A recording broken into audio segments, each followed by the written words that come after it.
পর্বত অঞ্চলের প্রাণীদের সম্পর্কে জানব। চলো শুরু করি।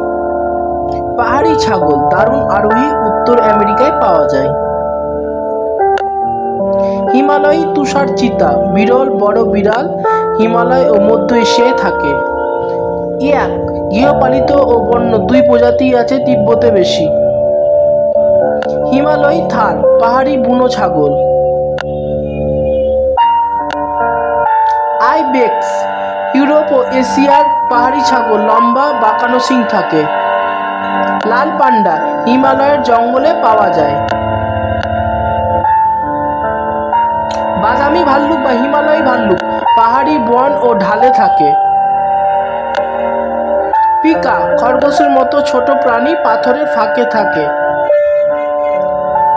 আমার বাংলা কার্টুন হাউস চ্যানেলটিকে তোমরা সাবস্ক্রাইব করে পাশে থেকো।